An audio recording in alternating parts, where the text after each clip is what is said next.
Dies BTK, le tueur de l'ordinaire, le diable en banlieue. Préface, dans une banlieue américaine où la paix semblait éternelle, une menace planait, prête à briser la vie de chacun. Au cœur de cette communauté prospère, parmi les sourires et les conversations amicales, se cachait un tueur impitoyable, qui a terrorisé la ville pendant 3 décennies. Ce récit n'est pas seulement une succession de crimes odieux, mais une exploration des recoins sombres de la psyché humaine, où le mal se déguise en banalité et où la normalité n'est qu'une illusion. Il s'agit de Denny Radey, connu sous le nom de tueur BTK, dont l'audace et la sophistication ont défié les forces de l'ordre, et dont les crimes suscitent encore la terreur. Chapitre 1er, banlieue paisible et première victime. Wichita, Kansas, en 1974. Le soleil couchant peint le ciel de nuances pourpres et violettes. Des maisons bien entretenues, des pelouses impeccables, des clôtures couvertes de verdure, l'incarnation du rêve américain. Dans ce lieu idyllique, où règne la paix et l'harmonie, un cauchemar est en train de naître. Le 13 mars 1974, Annalisa Chapman, mère de 3 enfants, rentre chez elle après le travail. Elle ignore que cette soirée sera sa dernière. Dans sa demeure, sous les yeux de ses enfants, elle sombrait, la première victime de BTK. L'assassin, après s'être introduit chez elle, l'avait ligotée puis étranglée. Sa mort, brutale et absurde, ouvrait une chaîne d'horreur qui allait hanter Wichita pendant de longues années. 8 mois plus tard, le 16 janvier 1975, BTK frappa à nouveau. Sa nouvelle victime, une mère de 2 enfants nommée Catherine Bright, âgée de 38 ans. Le criminel, récidivant, s'introduisit chez elle, l'attacha avant de lui ôter la vie. Les années suivantes, BTK continua de terroriser la ville. Ses victimes, des femmes dont les noms et les existences seraient à jamais liés à ces crimes atroces. L'assassin ne laissait aucune trace, agissant dans l'ombre, avec une froide détermination. Son audace et son apparente invincibilité semaient la terreur dans les cœurs des habitants de Wichita. Quelque temps plus tard, BTK marqua une pause. De 1979 à 1985, il sembla s'effacer, un calme avant la tempête. La vie de cette femme était faite de routine, de soucis quotidiens. Elle ne pouvait imaginer que cette soirée lui serait fatale. Lorsqu'elle franchit le seuil de sa demeure, la mort l'attendait. Le criminel, qui se ferait connaître sous le nom de BTK Aubin, torture, kill, lié, torturé, tué, s'était introduit chez elle, animé d'une intention meurtrière. Il l'attacha, l'étrangla, puis quitta les lieux, laissant derrière lui une horreur glaçante et une multitude de questions. Ce fut le premier meurtre de BTK, mais certainement pas le dernier. Pendant plusieurs années, la ville de Wichita, dans le Kansas, vécut dans la terreur. La police, déterminée, travailla sans relâche, mais en vain. Aucun témoin, aucune trace, rien qui puisse mener à l'identité du criminel. BTK s'était volatilisé, tel un spectre, laissant derrière lui une atmosphère pesante de peur et d'incertitude sans limite. De 1974 à 1993, BTK avait commis 10 meurtres. Ses méthodes, sophistiquées et brutales, semaient la terreur parmi les habitants de la ville. Il adressait des lettres aux médias et à la police, décrivant ses crimes dans les moindres détails, alimentant ainsi la peur et l'angoisse. Ces missives, pleines de moqueries envers les forces de l'ordre, servaient non seulement à l'auto-glorification du tueur, mais aussi à manipuler l'opinion publique. Malgré tous les efforts déployés, l'affaire BTK restait irrésolue. Le criminel, rusé et prudent, était insaisissable. Ce n'est que des années plus tard, grâce aux avancées technologiques et à la perspicacité des enquêteurs, que l'identité de BTK, Denny Radey, fut révélée. En 2005, il fut arrêté et reconnu coupable de tous ces crimes. Le tribunal condamnait le tueur à perpétuité. Sa seconde victime, celle qui allait donner le surnom de BTK au serial killer, s'appelait Catherine Bright. Le 4 avril 1974, on la découvrait sans vie à son domicile. Ligotée, étranglée, la signature du meurtrier était déjà bien reconnaissable, cette méthode allait devenir sa marque de fabrique. Moins d'un mois plus tard, le 1er mai de la même année, Shirley Woodworth était retrouvée morte. Liée, étranglée, ayant subi des violences sexuelles, les méthodes de BTK devenaient plus sophistiquées et cruelles. Les victimes de BTK semblaient choisies au hasard, ce qui ajoutait au mystère et complexifiait l'enquête. Les 2 femmes, Catherine Bright et Shirley Woodworth, résidaient à Wichita, dans l'État du Kansas. Aucun lien évident entre elles n'a été établi, hormis leur lieu de résidence. L'absence de motifs clairs compliquait le travail de la police, qui devait explorer chaque piste pour comprendre qui était derrière ces crimes horribles et pourquoi il les commettait. Les autorités ont lancé une enquête d'envergure. Les enquêteurs ratissaient minutieusement les environs, interrogeant des témoins et collectant des preuves dans l'espoir de trouver un indice, aussi minime soit-il, qui les mènerait au meurtrier. L'investigation a rencontré de sérieuses difficultés, car le criminel s'était efforcé de masquer toute trace de ses actes, laissant peu de chances de découverte. Mais tous les efforts furent vains. Le tueur, connu sous le nom de BTK, restait un fantôme insaisissable, une ombre portant la mort. Wichita, dans l'État du Kansas, était en proie à la panique. Après le coucher du soleil, les gens avaient peur de sortir de chez eux. Les femmes tremblaient de peur, seules chez elles. Dans chaque bruit, dans chaque silhouette inconnue, elles percevaient une menace. La peur s'était répandue dans toute la ville, empoisonnant la vie de ses habitants. Chapitre 2, le spectre revient et le mépris de la justice. Près de 10 ans s'étaient écoulés. La peur semblait s'estomper, s'effaçant peu à peu de la mémoire. Mais en 1985, BTK ressurgit, comme sorti des enfers. Son retour fut synonyme d'horreur, mais aussi d'une insolente moquerie envers la police. Il entama une correspondance avec les journalistes, leur envoyant des lettres détaillant ses crimes et se gaussant de l'enquête. En mars 1985, le monde fut secoué par le meurtre de Marion Peterson. Un peu plus d'un an après, le 15 janvier 1986, Paula Kiek et sa fille de 11 ans furent sauvagement assassinés.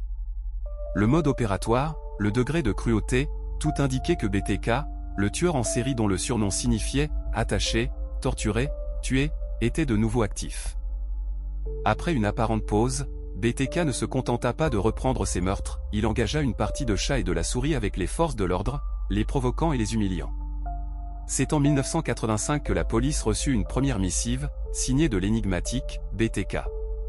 Dans cette lettre, l'assassin décrivait avec force détail ses crimes, savourant les atrocités et soulignant son impunité. Il se moquait des enquêteurs, raillant leur incapacité à l'appréhender. De plus, le courrier contenait un autoportrait de l'assassin, un dessin schématique représentant une personne masquée. Ce geste audacieux, sans précédent dans l'histoire de la criminalistique, était un défi lancé par BTK à la société et à la police. Il témoignait de la confiance du criminel en son insaisissabilité, de son mépris pour la loi et de sa volonté de poursuivre son jeu sanglant. BTK, grisé par le pouvoir qu'il exerçait sur la ville et les forces de l'ordre, vivait avec un sentiment d'impunité totale. La rage qui s'emparait des forces de l'ordre ne faisait que confirmer sa supériorité. Elle comprenait qu'elles avaient affaire à un psychopathe implacable, qui tirait sa jouissance de la peur qu'il semait. La police, consciente de l'ampleur de la menace, mobilisa toutes les ressources disponibles pour l'enquête, mais BTK semblait toujours avoir une longueur d'avance. En 1988, BTK lança une nouvelle provocation par l'envoi d'une lettre aux médias. Il affirmait avoir commis un crime inconnu. Ce n'était pas qu'une simple bravade, mais une tactique réfléchie. Dans cette lettre, le tueur détaillait la scène du crime, révélant des éléments connus seulement de l'auteur. Il dévoila ainsi des détails d'un de ses meurtres, gardés secrets. Ces précisions, comme le lieu précis de découverte du corps et des éléments spécifiques concernant la victime, prouvaient sans l'ombre d'un doute sa culpabilité. Puis, il disparut, plongeant l'enquête dans une impasse durant de longues années. La confiance de BTK reposait sur son art d'échapper à la justice, mais aussi sur sa compréhension de la psychologie de ses victimes. Il savait jouer avec la peur, manipuler la société et les forces de l'ordre, savourant son pouvoir. C'était un jeu dont il dictait les règles, où ses adversaires étaient condamnés à perdre. La ville de Wichita, bien que soulagée momentanément, sentait la peur, tel un prédateur, tapi dans l'ombre, guettant le moment propice pour une nouvelle attaque. Chapitre 3, Denny Radé, un citoyen respecté. Pendant de longues années, Wichita avait vécu dans une anxiété constante. En 2004, près de 30 ans après les premiers meurtres, le tristement célèbre BTK refit surface. Il envoya une lettre à un journal local, exigeant que ses actes soient révélés. Les autorités policières redoublèrent d'efforts. Elles comprenaient qu'il s'agissait peut-être de la dernière chance de mettre fin au crime du tueur en série. La police demanda l'aide du public, mais ses tentatives restèrent vaines. Pour BTK, cependant, ce fut une erreur fatale, annonciatrice de sa prochaine chute. À cette époque, BTK, de son vrai nom Denny Radé, était un membre respecté de la société. Il fréquentait l'église luthérienne locale, où il occupait le poste de président du conseil paroissial. Marié, père de 2 enfants, Denny Radé menait apparemment une existence tout à fait ordinaire. Personne ne se doutait que cet homme avait terrorisé la ville de Wichita pendant 17 ans, commettant 10 meurtres. Une lettre, envoyée à un journal, révélait des détails inédits sur les meurtres non élucidés, ainsi que des informations troublantes. Elle contenait également une disquette, que BTK souhaitait rendre publique. La police exploita ces indices pour identifier le criminel. Il fut découvert que la disquette avait été utilisée sur un ordinateur appartenant à une église. Ce fut la clé qui permit d'identifier l'assassin. En février 2005, Denny Radé fut arrêté. Son arrestation mit fin à une longue traque et soulagea une ville plongée dans la peur depuis des années. Le procès de Radé eut lieu la même année. Il fut reconnu coupable de 10 meurtres au premier degré et condamné à la prison à vie. Ainsi se terminait l'une des histoires de tueurs en série les plus énigmatiques et glaçantes de l'histoire des États-Unis. Au cours de l'enquête sur cette série de crimes mystérieux, la police s'était appuyée sur une méthode qui, au début du XXIe siècle, semblait être le summum de la science médico-légale, l'analyse de l'acide désoxyribonucléique, ADN, prélevé sur les scènes de crime. Les forces de l'ordre savaient que le matériel génétique du criminel pourrait être la clé pour élucider ces actes monstrueux. Un tournant décisif dans l'enquête survint en février 2004, lorsque le maniaque, connu sous le nom de BTK, torture, kill attache, torture, tue, envoya une disquette à la police. Celle-ci contenait des indices importants, tant des messages textes que des photos. Ce fut une provocation audacieuse qui, cependant, mena à sa chute. Après avoir analysé les données de la disquette, les enquêteurs déterminèrent qu'elle avait été créée sur un ordinateur situé dans une église. Cela réduisit le cercle des suspects et l'enquête se concentra sur les membres de la communauté religieuse. La police entreprit une recherche minutieuse du propriétaire de l'ordinateur, cherchant parmi les paroissiens ceux qui pourraient posséder les compétences et l'accès à la technologie nécessaire. Grâce à un travail long et minutieux, les soupçons se sont portés sur Denny Radé. Au moment de la révélation de son identité en tant que BTK, Radé était un père de famille modèle, marié et père de 2 enfants. Il occupait un poste au contrôle animalier local, menant une vie apparemment ordinaire, cachant un terrible secret. Il était un membre respecté de la communauté, fidèle paroissien et président du conseil scolaire. Personne dans son entourage n'aurait pu imaginer que cet homme était en réalité le tueur BTK, ce qui signifiait torture, kill, lié, torturer, tuer. L'arrestation de Denny Radé fut un choc pour les habitants de Wichita. Les gens refusaient de croire que leurs voisins, amis, collègues, était le monstre qui avait terrorisé la ville pendant des décennies. L'arrestation de Radé marqua la fin d'une enquête de plusieurs années, débutée en 1974. Au moment de son arrestation, il affichait un calme presque imperturbable. Il savait qu'il était démasqué, mais ne laissait transparaître ni crainte, ni remords. Au cours des interrogatoires, Rader avoua avoir commis 10 meurtres, perpétrés entre 1974 et 1995.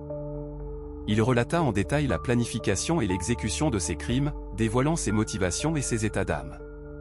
Ses récits glaçaient le sang. Rader était un maître de la manipulation, capable de maintenir les apparences d'une vie normale tout en dissimulant ses penchants sadiques.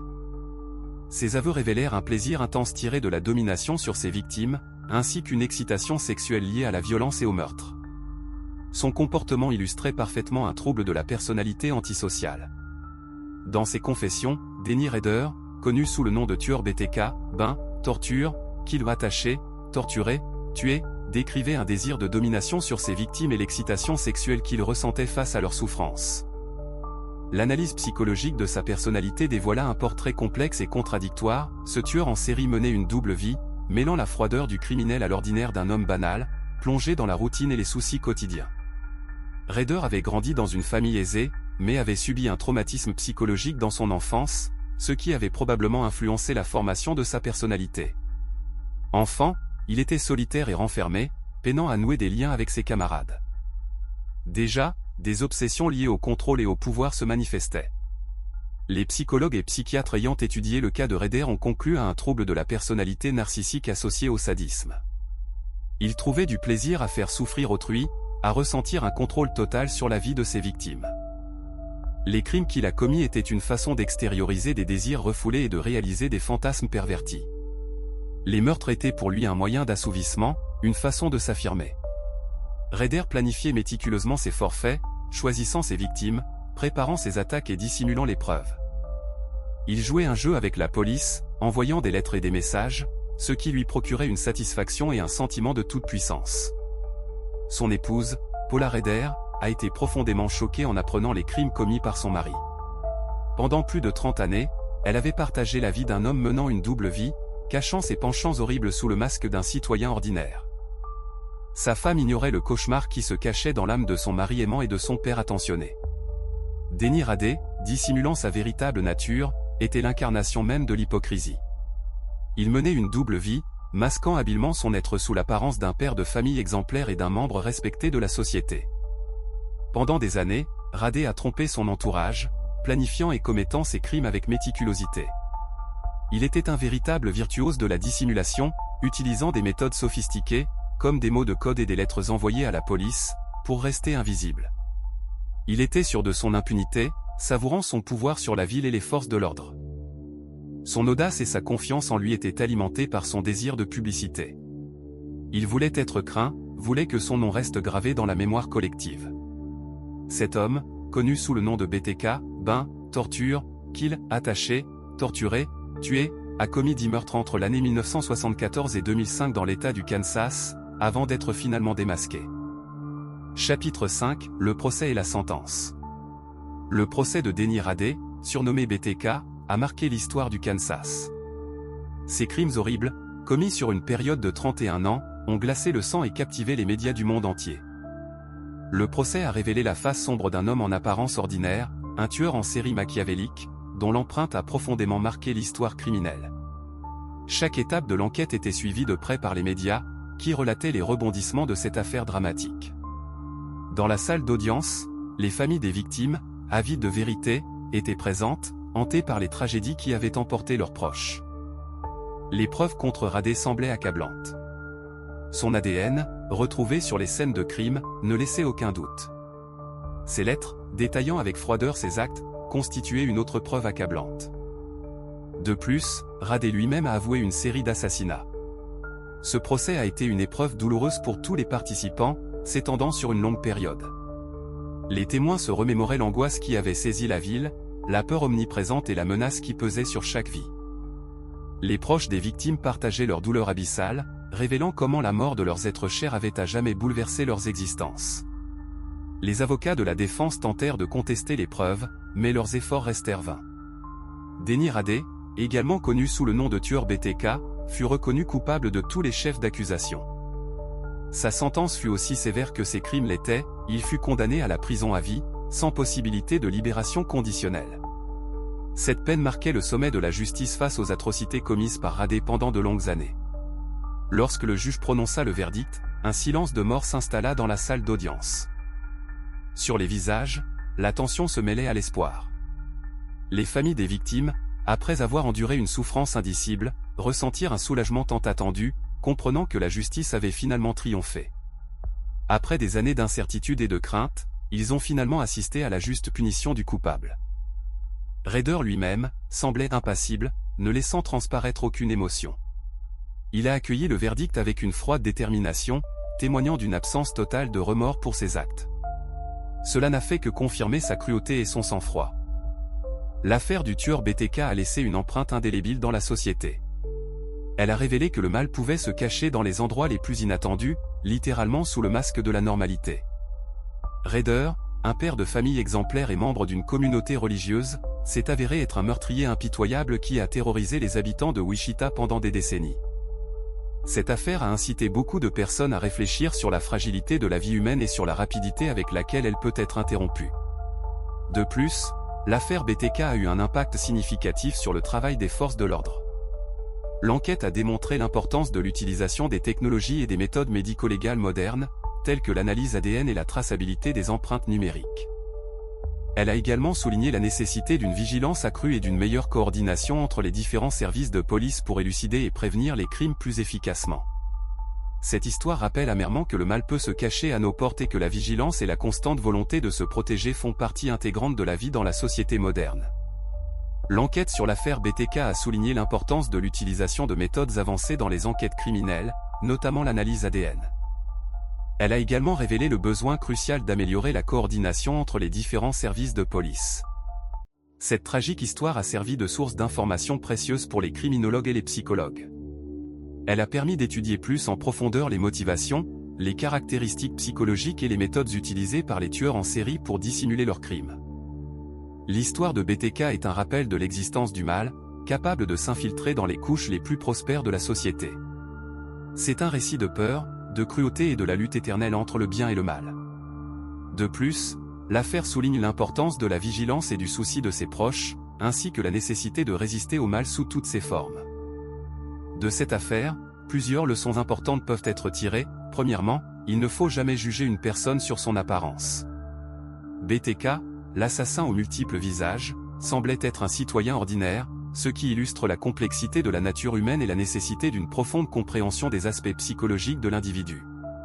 Pendant que les crimes étaient commis, son entourage voyait en lui un père de famille banal, fréquentant assidûment l'église et dirigeant même une troupe de scouts. En second lieu, la collaboration et le partage d'informations entre les forces de l'ordre sont d'une importance capitale. Dans l'enquête sur BTK, on a constaté des failles dans la coordination, ce qui a finalement retardé la résolution des crimes. Troisièmement, l'amélioration constante des méthodes d'investigation, notamment l'utilisation de technologies de pointe telles que l'analyse ADN, joue un rôle clé dans la résolution d'affaires complexes. L'analyse ADN a finalement permis d'identifier l'assassin de BTK, près de 3 décennies après le premier meurtre. Quatrièmement, l'étude des profils psychologiques des criminels aide à comprendre les motivations et à anticiper de futurs crimes.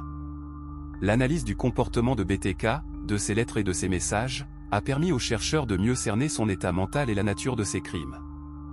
Au VIe siècle avant notre ère, le stratège chinois Sun Tzu écrivait « Celui qui connaît son ennemi et se connaît lui-même ne doit pas craindre l'issue de 100 batailles ». La compréhension des profils psychologiques des criminels est la clé pour triompher du mal. Denny Radé, cet homme par excellence, a illustré comment une personne peut dissimuler une nature monstrueuse derrière le masque d'un citoyen ordinaire, voire exemplaire. Sa vie semblait être un modèle de calme et de stabilité, il était marié, père de famille, président du conseil paroissial et membre actif des scouts. Pourtant, sous cette façade respectable, se cachait un tueur impitoyable, qui a terrorisé la ville de Wichita pendant de nombreuses années. L'affaire BTK nous rappelle également la force du mal. Radé a semé la terreur dans toute la ville, commettant une série d'assassinats brutaux, chacun planifié avec une précision stupéfiante.